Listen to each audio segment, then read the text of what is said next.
at the time, I lived at my other house for 10 years. Again, it was much further away from here, but I would use this road a lot, and I would see this house being built, like I said, for a long time. And every time I passed it, what I do, guys, it's exactly what you need to be doing. I talked about it. I envisioned it. I imagined what I would do in this house. I would imagine what life would be like. I imagined all kinds of things, and it was never like any doubts around it. All right. And I'd like to keep giving you this message so it really sets in. Okay, so never place any doubts on and limitations on yourself when you're manifesting your life. Okay, so, and of course I could never tell you any of this from that stance until I obtained it and did it, and now I can talk to you about it, because again, remember what Steve Jobs said. He said that it never aligns looking forward, it always aligns looking backwards. All right, so drive by all the time, 2016, looking for a new house, all right? At that time, I already paid off my first house. I lived there 10 years. I sold a business with my partner, and life was decent. It was good, but we didn't have nothing else that we were working on. We had a bunch of real estate, nothing really too spectacular. We had about, at that time, I think we had like 32, I think it was 32. It was 32 units, and what units could be is like apartment buildings or townhouses or regular houses. We didn't do land, or vacation homes, and that was, actually vacation homes didn't count as an asset, so we didn't count those. But anything that produced money that somebody could live in, all right, that's what we called a unit.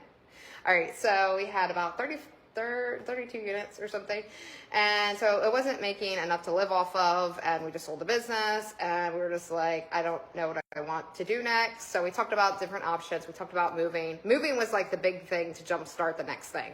So moving was in the cards, because the last house we were at, even though I loved it, I don't think he loved anything, but that's okay. That's another whole story.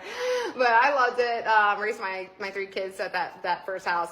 But it was literally like getting further and further away from town, because town kept creeping up to it. Okay, at first it was a nice, like, relaxing drive, only about 30 minutes away from everything, which is a lot now that I think about it. 30 minutes is like, yeah, a lot. But it was a nice, comfy, drive, and it was like very wooded back then. Well, they tore all the woods down and built a whole bunch of like shopping centers and stuff since then. And so 2016, I was ready. I've been in that first property 10 years. Even though I loved it, I was ready for something different. And my partner was too at the time, which was my ex-husband. Anyhow, so we were looking at moving closer, like into DC, or like really, really super close, like 10 minutes on the DC circle. So I am, of course, not very far from DC myself. But we were looking at all those houses and townhouses and different things that we could be possibly doing there, like running another business, him working somewhere, me doing something online, because I've always been online, so that's always been my passion. And just trying to figure out, okay, what's next? We sold the business, we're pretty financially stable. We had just paid off our house. We had some investments, our cars were paid for. So, even my ex had 2 sports cars at one time and a Jeep. So it's like he had all his fancy things and everything. So we were essentially made it, right? But it was just like, okay, well, what next? What next? Because there's always a what next. You don't want to, well, I don't know about you guys, but I don't want to sit around the rest of my life. But so it was like the turning point. So I don't want to make it too long-winded. I know I am somewhat. But 2016, driving around, looking at some ideas and everything. And of course, again, I was still driving by this house all the time and going, yeah, it'd be really nice if something available came up in that neighborhood. Because, I wasn't really picky. Like, I wanted a nicer house. I wanted more space. I wanted land. And even though my last house had land in it, it was a really nice house, but I wanted more out of my life and out of my stuff and stuff. And I wanted to do more with my space, which I couldn't. I was pretty limited on doing stuff I wanted to do at my last house because I just didn't have the space. Even though I absolutely loved that last house too. But either way, things will come in your life and you have to sacrifice them. So that's the first step. So if you're manifesting something, you're going to have to make sacrifices. And that's the hardest thing to do. It really is. And at first it might seem easy until you start doing it and you're like, oh my God. And it's like painful, like literally painful. Like, especially if you've gotten attached to stuff for like 10 years, then it is seriously painful to get out of that comfort zone and do something totally different. So that was me when I was just like, okay, we're moving. We looked at a bunch of houses and it was just the mindset that we would be moving. We just didn't know where or what we were going to buy, and we didn't know how we were going to come up with the money. Even though we had money in the property that we essentially paid off, we still had to pay taxes on that. We still had to move, which is an added cost, and figure out, well, after that, where are we going to come up with money to invest in the next thing, right? Because we just used all our money to pay off the cars and the house, and we put some money away in some stocks and things like that, but it wasn't like huge, right? So it was just like, all right, well, what's next? And so we ended up selling our two vacation places. So we had a place in, well, technically the other one was a vacation place. It was a piece of land. So we had a piece of land we had, and I told you we don't invest in land. It wasn't an investment. It was right next to our house. So we sold the land that was next to our house. We sold the vacation home that we had in Snowshoe, West Virginia, and we essentially sold the house we lived in.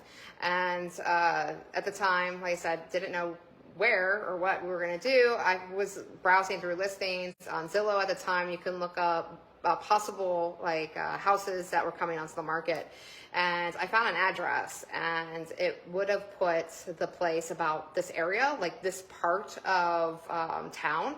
So I was like, what's the chance of it being this house, right? What is the chances of that? And I debated this thing for almost a week.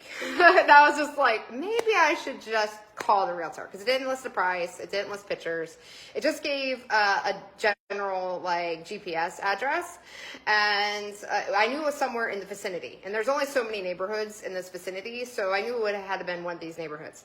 That I was like, what would be the chance that that house that was literally just built in 2009 is now just finished in 2012 is available now in 2016? What is the possibility?